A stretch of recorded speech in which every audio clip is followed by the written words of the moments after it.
Well, hello. Hi. May I present you Titus? Thank you for coming. You're welcome. Do you want to present yourself a bit, or to say something about yourself? Just that what you think would be helpful to know about you. You are not Austrian, I think. I'm not what? Austrian. No, I'm not Austrian. Although my dad's German, so. So that is close. German, wonderful. And you know German? You sound like my dad. I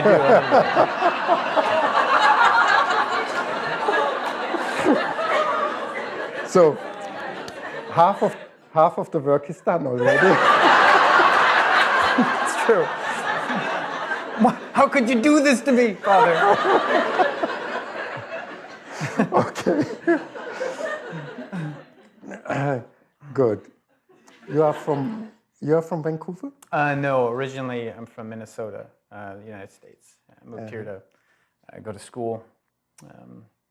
Studied theology here in Vancouver. Mm-hmm. Yeah. And you are living since a longer time in Vancouver already? I've been here since 2001. 2001. So you are Canadian, or? I'm a U.S. citizen. I'm a permanent resident in Canada. My citizenship here is pending. So. It's pending. Yeah. And emotionally? Wow. Well, after the election on Tuesday, no, seriously, I still feel probably way more American than I do Canadian. Oh, okay. At this point, that could change. At this point. But I value Canada a lot. So, would you like, I don't know, to say something more, just as you like? If you want to present yourself, I met you just before our talk. Yeah. And Well, is there anything in particular you want to know about me? I mean, you want me to ask me this may be a question in the question and answer section. Then the people will ask you. Yeah. Like address and so on. But this is not the content of our talk. Well, yeah. I mean, I guess. Like I said, I moved here in 2001 to go to school to get a degree in theology, a master's, and I did that. I grew up with in a fairly religious home as a Christian, and so coming to Vancouver was a way for me to really own my faith and to kind of explore it. And it was an amazing experience to go to school there. So over that time, my views on God and life changed considerably.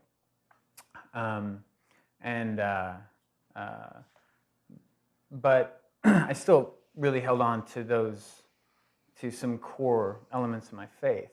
I would have still called myself a Christian during that time, and I would say, all the way up until a couple of years ago, when my nephew died.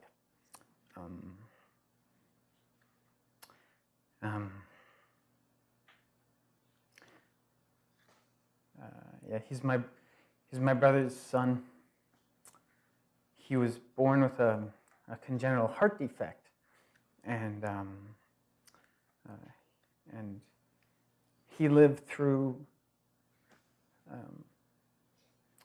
a lot of trouble, open heart surgeries and things like that for I don't know how many years of his life. Well, he died when he was 4. But for I don't know how many years of his life. Well, he died when he was 4.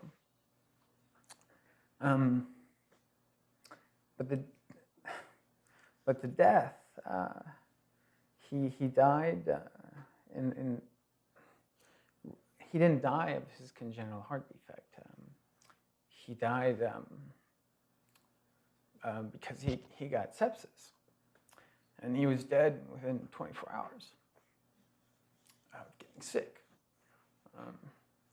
The doctors kept thinking it was something related to his heart, and so they didn't look for other things that they would have noticed if he didn't have that. But he died, and just so fast. And that's really affected me in a lot of ways.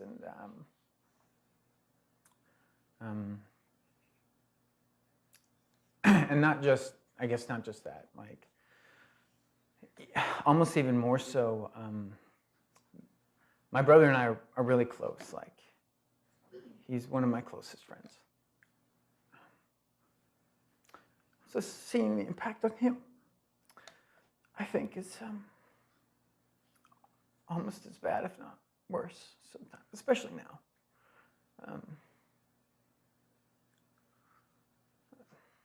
I just remember, I remember going up to the hospital after Michael died.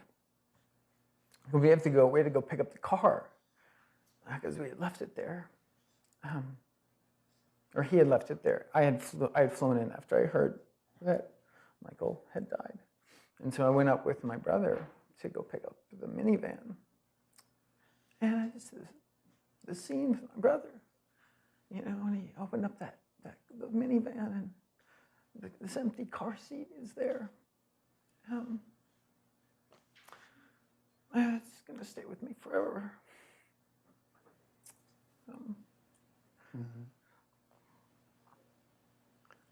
So this really impacted you and changed your life.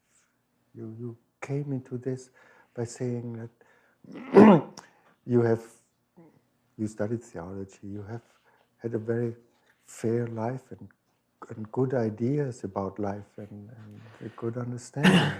Yeah, I mean, I think that's what makes it pretty tough in a lot of ways, because going from having a really big certainty about what's going to happen to me after I die, to being now, I'm just like, I don't know what the hell's happening. I don't know what's going to happen. And it scares me. I'm scared. Mm-hmm. I've never been afraid of dying before, because I knew where I was going. I knew what was happening to me. I mean, a lot of that changed over time, but the tipping point was really with Michael. Are you now scared to die, or? Yeah, I'm pretty scared to die. Yeah. I mean, I don't want to die. I like myself. I like who I am, and I don't want me. You talk about me. I don't want me to end. Mm-hmm. It's scary. And all because of the death of Michael. Could we say that, or are there other experiences which join this experience? Yeah, I mean, it's the things associated with Michael's death, along with seeing my brother and how he is now.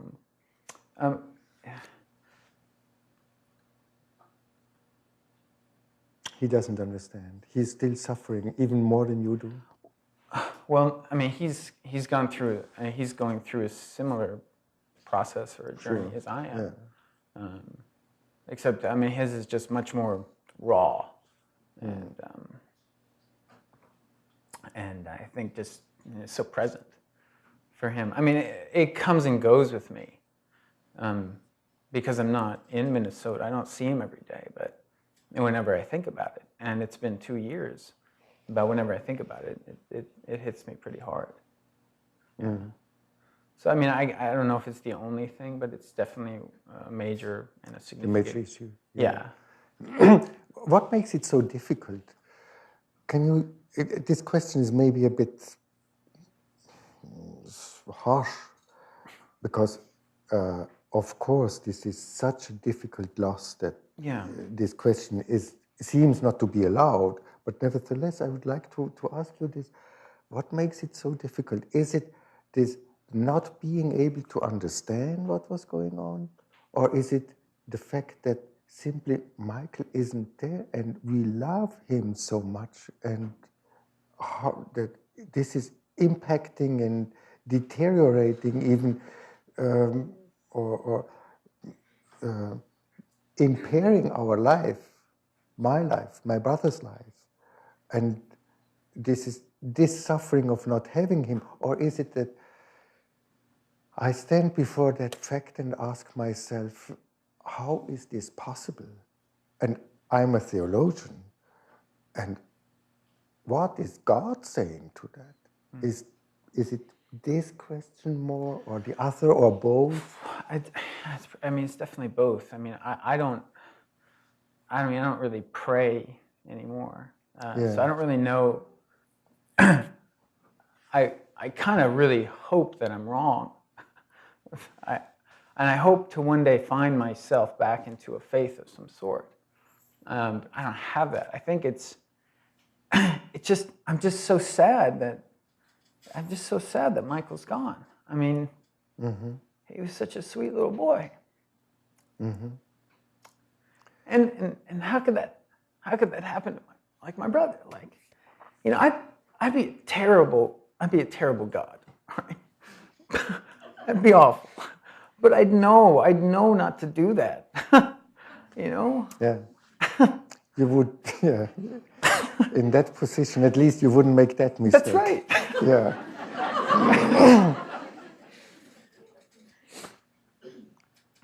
Yeah. Would you like to tell me a bit about your relationship to Michael? Did you play with him? Have you been together with him for a long time? Yeah, we were. I mean, I lived here during his life, but I would go back home quite often, and so I would see him a lot, and we would play quite a bit. He has 2 siblings, and I was probably a little bit closer to them just because they were older, and Michael had done a lot of surgeries. You know, he had been in and out of the hospital, and he was developmentally behind because of a lot of that stuff. But we totally interacted and played together, and you know, just he loved cars, the movie and the automobile, and we'd play with those. And that was one of my last memories of him, is playing cars with him. And this was so good. Yeah. What was so good to play car with him? What did it give to you when you could play car with him? What was so lovely for you, exciting?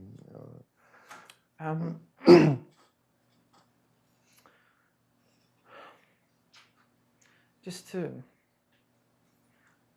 to be excited with him about the things that he was excited about. To share that joy, you know, just to do something that he wanted to do. And was it that experience, as maybe most of us know, that children can be so lovely present and with their heart and open heart, and that we are affected by them, by their joy of living. And was it that something, or? Yeah, no, I mean, yeah, and the fact that he had gone through so much. I mean, he had, you know, 2 open heart surgeries, and you know, but he was the happiest little boy. I mean, he was just so joyful. So this was even a big contrast to his pain and suffering and hospital time. Yeah, totally. He was so joyful. He was very happy. I get the impression that he was like a person embodying the joy of life, despite open heart surgeries and terrific experiences in the hospital. I think I don't know how to really describe it. It was because of what he had gone through that he had the character of that kind of thing. Like he was more joyful than other kids I knew in a lot of ways. I think in a large measure because he had experienced so much. So he was an especially joyful child. I think so, yeah. And a child who was not depressed by these surgeries and by that pain and this No, impediment which comes along with such a disorder and no, he treatment. wasn't.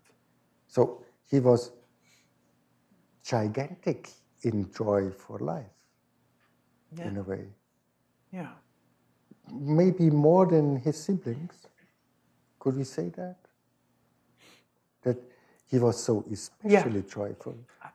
The probably. most joyful child, something like you said. Yeah, I mean, he definitely, and he was so okay with being alone and being by himself because he just loved life. He just wanted to do things and he wanted to be with people, but he also loved just to go away and just to do his own thing too. And in a way that his sibling Sam and Anna didn't really care to do. Yeah, he was. So he was a very mature child in that sense. Yeah? Yeah, that's probably a good way to put it. Yeah. So really a lovely child, a rich child, a child to which one feels attracted and bounded. And Yeah. yeah. Yeah. He was sunshine in your light whenever you met him, when you could play with him. Yeah.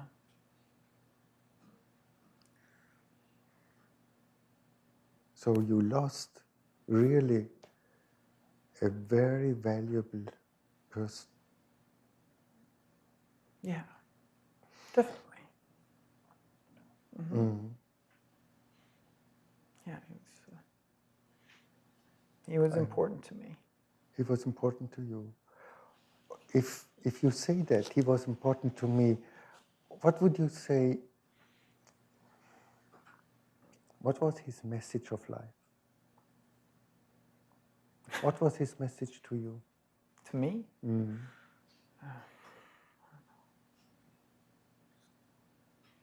Get some toys, play.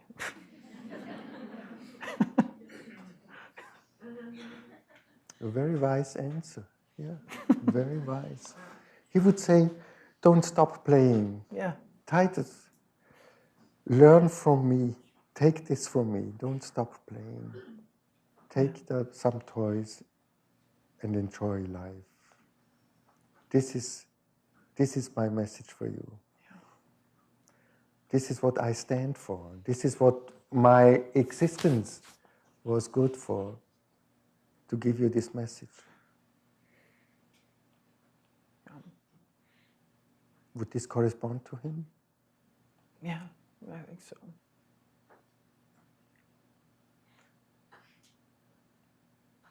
Yeah, yeah, it would. Do you think you could do that after all? I don't know. But it is in a way as if Michael says you that. Titus, don't forget me. Go on and play. Don't forget me. This is, whenever you play, I'm present. This is my message. This is what I told you, what you told me. We shared that. Yeah. So, yeah. No, it's true. It's just, who knows where Michael is? I mean, who knows where Michael is? Yeah. Yeah. We don't know. We don't know. And we can believe or not believe. We can't even make that. We can work on it, but we know where Michael is. Here. He lives in your memory. He's still there. Yeah, but he's not the same. That's right. He's a different Michael. I can't hug him. I can't. He's a memory. And memory is great, but it's not the same thing. Mm-hmm. Is it a different Michael? Or is it a different appearance of Michael? I'm not sure if I Did Michael change? Is it another person now? Is it another? Does he have another characteristic? He himself, he who was playing with you, is is your memory recognizing Michael or constructing another person? I don't know. I mean, Can't you talk with Michael inwardly? And imagine, as we said before, what he would say you if you asked him, Michael, why are you here? What is the message you want to give me? You had a very quick answer. So for me, it was as if you knew what he would say. yeah, no, So that's true. That's him. That is how you know him. And you can take from there at least some answers. You can connect to him. You can even talk to him inwardly. So within you, there is one representation. We don't know where Michael is. His body is under the earth. But he lived, he was here, and he is still present in your experience. So there you feel him, and you feel the loss because you can't touch him anymore. And this is bitter. I don't like the idea that he's there, he's with me. I just feel like that's a lie.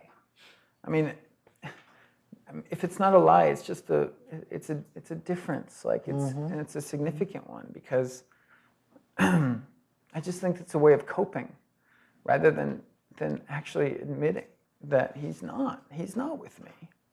And yeah, I can conjure his voice in my head or in my life, but it's not the same. Mm-hmm. And that's true. And I don't know, and I don't know if it's good to conjure his voice. I don't know if it's the right thing to do, because I feel like it's not really Michael. It's just me, because I'm sad and I need to hear from him. So make it up. What might he say? He might say this. Oh, you're so funny, Michael. Sorry. Ridiculous. He very probably would say this. And he would make you laugh. And share with you his joy of life. And this would make laugh your heart. Yeah. As it does right now. Sure, you are right. He's no more there physically as he was before. That's for sure. This changed. And you cannot touch him.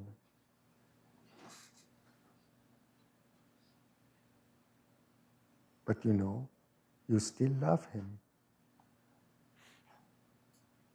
There is still your love. And your love means him. I don't know. I mean, I loved him. You don't love him anymore? I loved him. I don't know if I can love him now, right? Like, and I think that's it's so hard.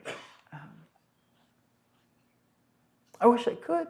I mean, do you feel connected to him? I feel connected to my memory of him. To your memory of him? Yeah. Yeah, the memory is representing him because he's physically no more there. You had memories before when he was living, but these memories were constantly changed by the new encounters when you met him. Now these memories are no more changed. Yeah. They are fixed. Yeah. But in the memory, you still seem to me affected to him, related to him. How much would I like if he could be there, if I could play with him? Now he would be a bit older. We would go for a bicycle ride maybe or so. Would be wonderful. And I can't do that. And I loved to do that because he's a sunshine. He's a representation of joy of life, a pure representation of joy of life. And I don't have it. And this makes my life really puro. Here I lost a lot.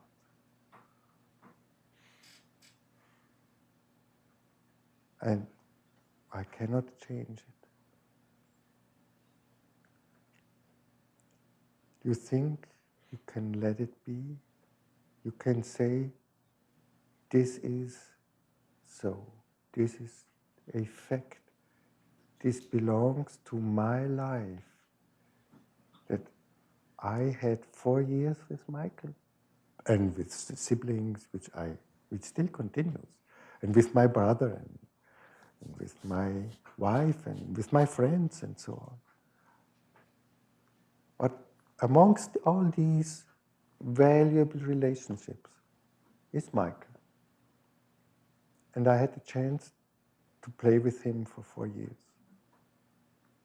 to see him, to see his bright face, his smiling, his joy of life. This is a fact. And it is also a fact that I lost him. He's no more there. It is so. Is it so for you? Or can't you give up? Can't you say, no? I do not allow my fate that this damn situation happened. I do not accept this. Are you rebellious inside? No, I don't think so. I think I feel. I mean, I'm angry about it, but I don't think I haven't accepted. I feel very much like it is like it is absolute. It is. Yeah, like my life is changed and I'm different. I have to live with what is. I absolutely. Mm-hmm. But I'm angry about it. I'm angry that I'm here and I don't know what I'm doing here. What is your anger telling you? Or how is, if you would express your anger, what would you say? I don't know. I don't know. I'd swear. I'd say naughty words. You could help me learn some naughty words. I think you know them. No, I just think like, because I have kids, right? And I gave them life, and now I gave them this place, this beautiful place. But when Michael died, I realized, oh shit, I gave them death too. You know, like I gave them life, and they're gonna die, and they got to deal with that, and they're gonna deal with all kinds of death, and I gave that to them. It's like as much of a blessing as a curse, and that makes me so sad, and I'm so angry that they have to deal with that, because I don't want them to deal with that. And you want to prevent prevent death to your children also. How can this be life when death is possible to a child? Yeah. And I'm angry about such a life. Yeah. This may not be the case. This is not allowed. This is not appropriate to life. Yeah. Not even to speak about the God. This is even another issue. But exactly. This is enough. Yeah.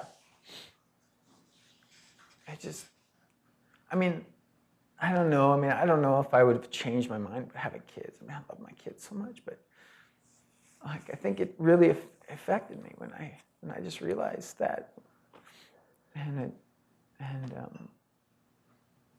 I think you have to take that into account, and I don't know if I did when I had kids, and that makes me sad too. And this has a lot to do with our understanding of life. Life, especially the life of our children, should not be a life of suffering. It should be a life of joy. We do all as parents and uncles to make life as enjoyable as possible to our children. And nevertheless, things like death happen.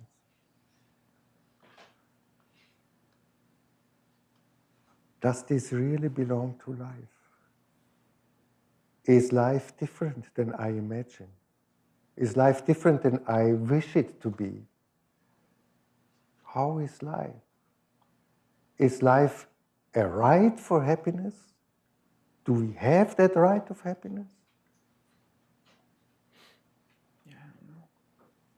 I mean, I feel like for me, that like I get the idea that we can make meaning for ourselves. Like I can find life meaningful because I say so, I declare it. But I have a hard time with that because of my history, my background, and how do I really enjoy being me, but I'm going to end, and I don't want to end. I want to continue. I want to persist. Mm-hmm. And the fact that I don't know if I will, and what I believe right now is that I might not, and that scares me, and so I don't know. Like it's a bit of a crisis in that way. Like I don't know what I don't know if it's how to live my life. I don't know if I can be happy in that way. Like, I mean, I can be happy, but whenever I think about this, and then you forget your happiness. That's right. Yeah. And I think about it a lot. Yeah. And if life is not eternal, if a good day doesn't continue, what meaning does it have? Amen. That's the issue. This transitoriness of the situation. Yeah. We have now a good conversation, but it will end. Yes, it will. Sometimes we are happy when things end. I don't know how to take that.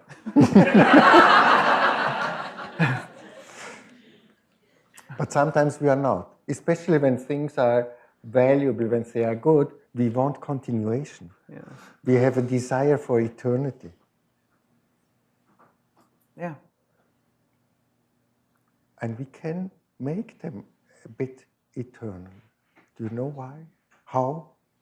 I don't. You know how? You know, but I tell you again what you already know. I'm sure you know. Okay. When we are really present, as we are like now, then I'm fully there. And when I'm fully there, totally engaged, committed, with inner consent, as I said before. When I'm really there, in that way. Code White, Providence, 10 Charlie. Code White, Providence, 10 Charlie. Code White, Providence, 10 Charlie. I was distracted a bit, so I try to be back. Yeah, fine. When I'm really there, this is full existence. I cannot have more than be totally there, totally in what I do. And then when I do something with that amount of presence and engagement, I did it forever. And I can let it go because I was it, I am it. It is in me. My being there became real. And becoming real doesn't mean that I must have a pyramid at the end of my life for eternity. No. What I did, I did it forever. And when I did it completely, with the inner participation, then it is done forever. This is like transcending the transitoriness of the situation when I engage myself totally. So when you played with Michael, you will never forget that. This forms part of your life. This is played forever. This has continuation. The things you did with Michael where you haven't been really attentive or present, they are forgotten. They are gone. They are not rescued from their finitude. But the one thing I did completely remains. This is like the activity we can apply to overcome this passage you say? Passage of time. We take out of the passage of time to what we really connect, what we really love. This is like done forever. Is that something new, or do you know that? I think I can't really wrap my head around that. I mean, I get it. I mean, in the sense that cognitively, yeah. Yes. I understand it, yeah. But I don't know. It just seems to me another. It's like a patchwork. You're trying to like make it all fit so that it's not so bad or something. But I mean, What is the bad thing in your experience?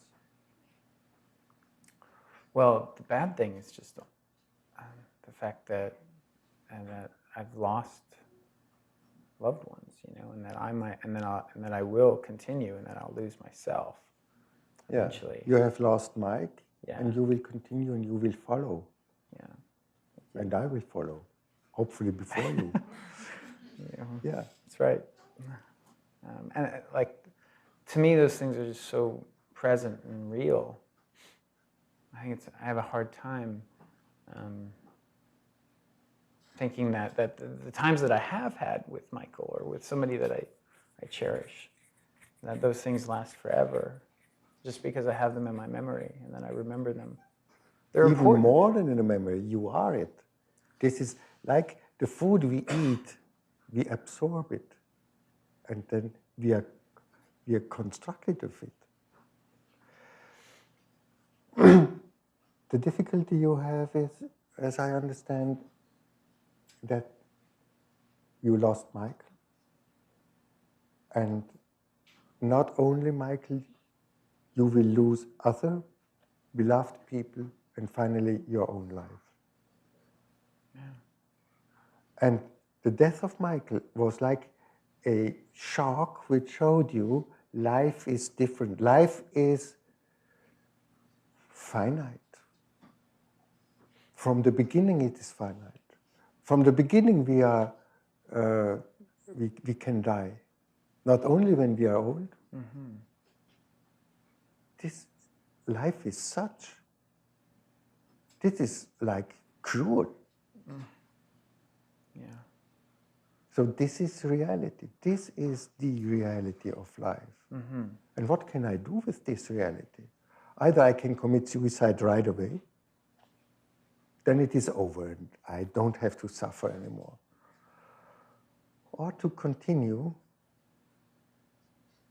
with not accepting the reality and saying, well, people say human beings will die, but I don't believe them. Maybe human beings will die, but I don't die.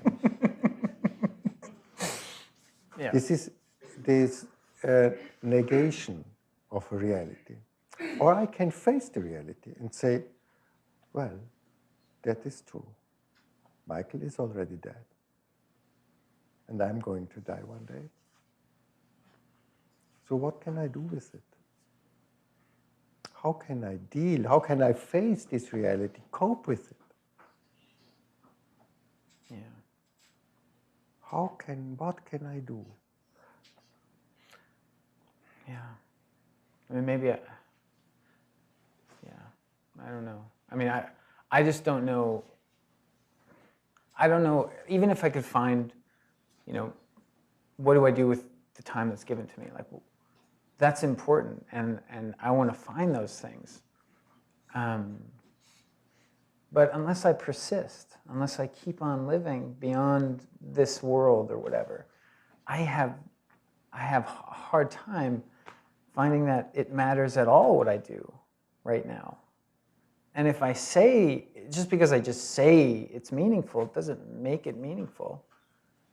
To me, anyway. I wish it could. I wish I could get to that point. I don't know if I can.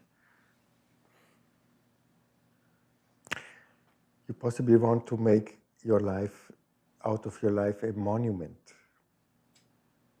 for others, that they consider it, that your life or what you produce is lasting longer? No, it's not really a matter of like that whatever I achieve or whatever. It's me.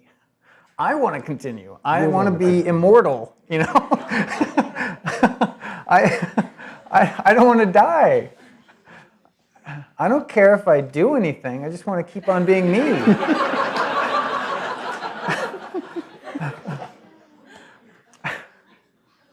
And why do you want to be immortal?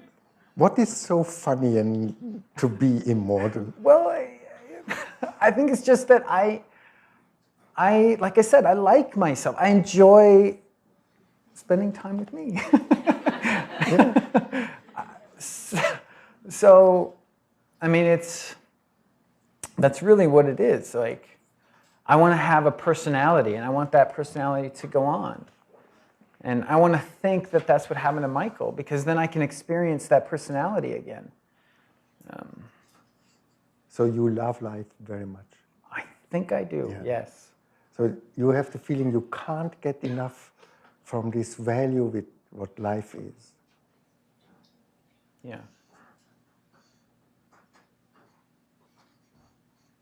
And when you have a nice evening, when you do something which fills you with joy, have you ever been happy that you finished a work? Yeah. So it's done.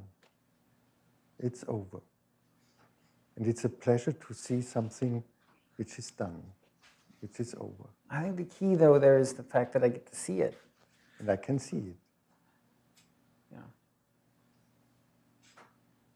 The intensity or the joy is that I'm present. And I can't stop. I do not want to stop my presence. This is what you intend. Yeah. Yeah.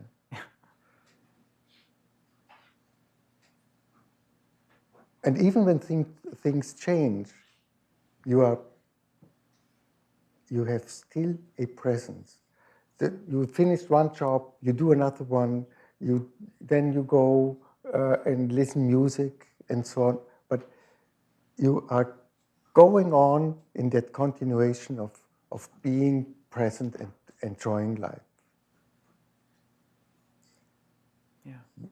And the picture, the idea to lose my life means what? What am I going to lose when I die? I lose everything. I mean, it's tough. I mean, it's an odd question, but I mean, because I don't know what I've lost.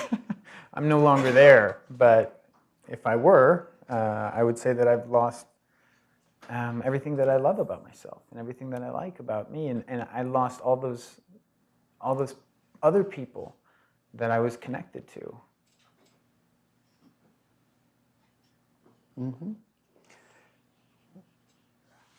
I lost the joy the vibrancy of life Yeah. when I'm going to die. And this is a reality, of course, we know. And it's hard to accept this reality.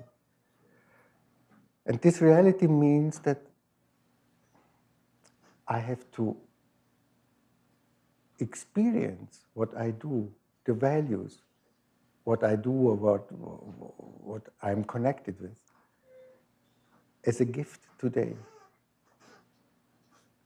And the more I experience it, the more I suck out the value, the more I feel enriched, and the deeper I get the feeling of life in itself is so good.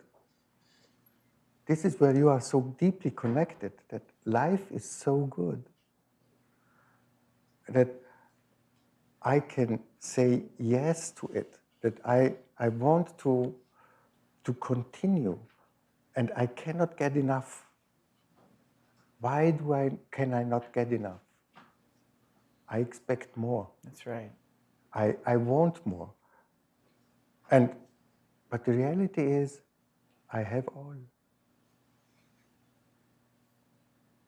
In this dialogue, life happens. The whole deep notion of life is present here. There is not more life than this minute. This is my life. And I live this life when I take it, when I really see it in its limitation, because these are a couple of minutes, then this will be over. In this is life, and this is life. Not the continuation forever, but the passage, the happening, that something becomes real. That is life. And in Michael became real a message of life. Maybe you should really go back to some toys and start playing with them and really engage in it and possibly play with Michael. And possibly Michael will tell you something more when you play with these toys which he brought up or which you had, with which you played together. And give him a chance to be present with you in playing. In a spiritual way, of course he's not no more physically present, but your heart is still crying after Michael, and so you can play with him. And you possibly should play some more plays with him, because he's still waiting in your heart. And when you connect with Michael, your heart may experience peace, and Michael may tell you something more which you didn't hear so far, about how it is when one dies and is dead.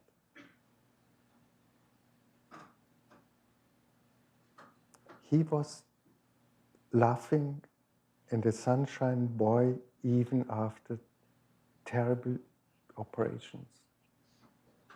And one could say the same thing. How is it possible? How can one smile? Isn't that tricky? Isn't that a betrayal when we are full of joy of life, suffering from such difficult events? And Michael told you, despite of it and with it, it's so good to have a day more to live, and we don't know how many days we have. And we would like to continue. But the message of life is like the message of Michael. Go on and play. Go on and do what you like so much.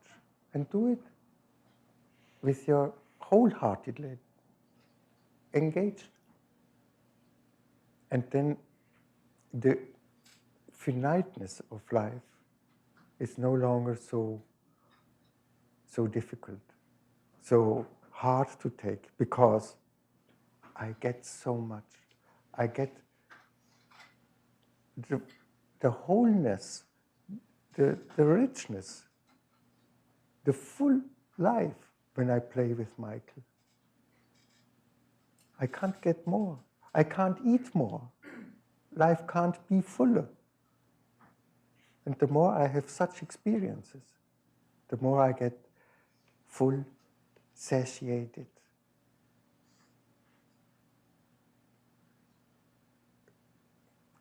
completed. I do not have an answer to this question you brought up. This is a very difficult existential question. What we like, what we love, we want to have continuation in that. Therefore, we get married because we love that person. And in that love, we want to have more days together. This is the idea of continuation. This is a really one dimension in our existence that brings us to continuation and to build up a life. Fidelity to what we love. On the other hand, there's constant change and nothing remains. Even in a marriage, you have a constant change and restructuring of the relationship. There is nothing remains as it was at the beginning. Even the body is changing constantly. So, despite of this desire for eternity, we have this constant change, which is also an eternal change. So we have two principles which fight each other. And so when we love life, we do not want to die. We want to continue. And it will be hard to die for most of us, maybe for everybody, because we have to give up relationships. We have to give up beloved people to separate. This is one side. But on the other side, we can say, I was confidential, truthful to my life. I lived my fidelity and I was present. And I cannot eat more than what is giving me that moment and the next moment. And I don't need more. Because in that, what I experience when I play with Michael is the whole world. The whole world, and I don't need more than to play with it. How is that for you? That idea to go back and play with Michael. Yeah, I think it's a.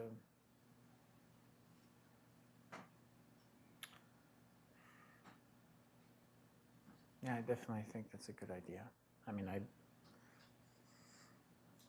I'll always remember him, and I think about him often, and I do think that his joy of life is something that is present for me a lot. And you are continuing it when you do so. There may be the anger which comes in between and may stop you by saying, well, I do not want to accept it. Yeah. But then I should ask myself, why can't I take the thing as it is? Am I too proud? Am I too hurt by that loss?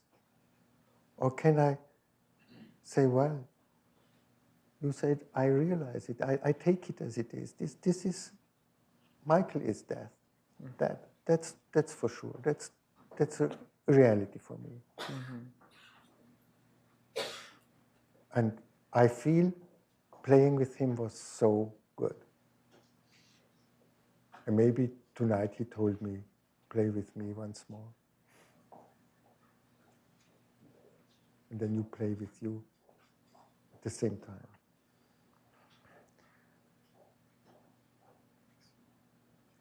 I wish you could play with Michael. Thanks, Alfried. Thank you very much, Titus. Thank you, Alfried.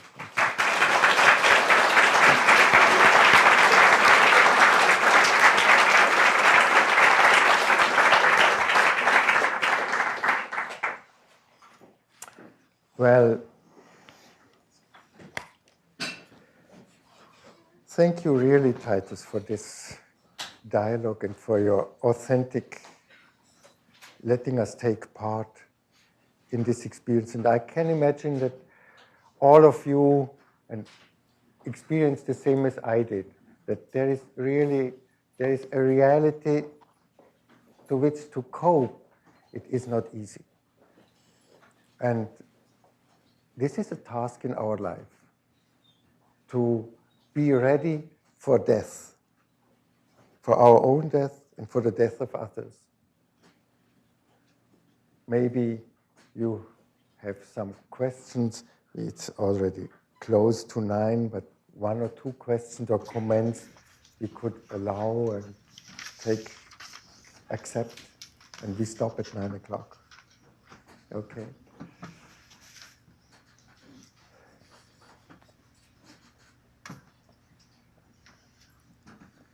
What struck me most is this love for life, this not wanting that this quality, this beauty of life stops, and this cruelty of life which lets flourish a flower and vanish the flower every year, even in the brightest colors, like now in the fall. This circle of life, this change, this different appearance of things, which can make us crazy, but it doesn't make impossible that we are present nevertheless. There's one question. What struck me most was when you said, I've chosen to give my children life, but at the same time I've given them death. That was really powerful. And I wonder if at the root of this is a sense of responsibility, or the angst over the responsibility of having done or made that choice, not just for yourself, but for others. Yeah, I mean, yes, I think so. I mean, I feel the weight of having given my children life, and I don't really know what to think of it at this point. But it's done now.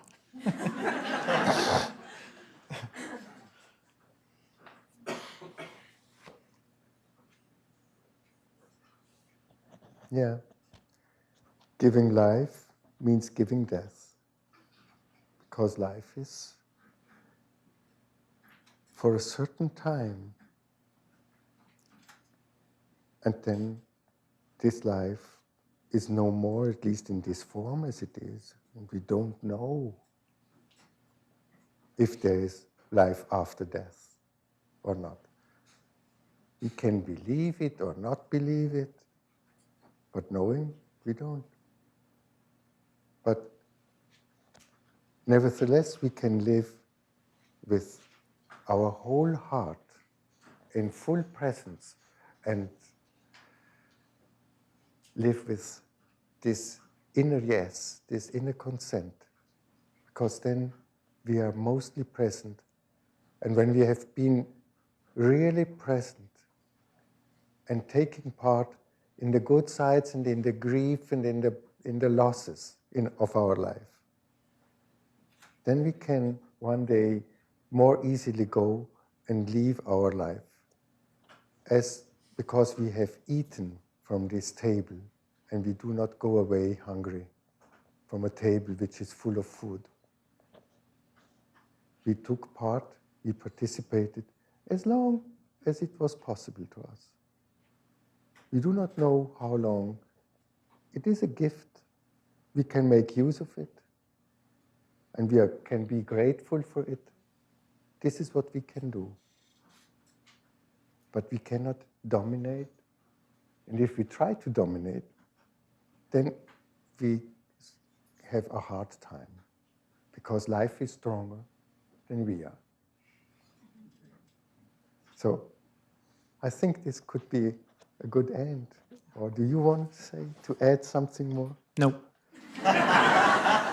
I want to add thank you again, Titus, for this beautiful talk.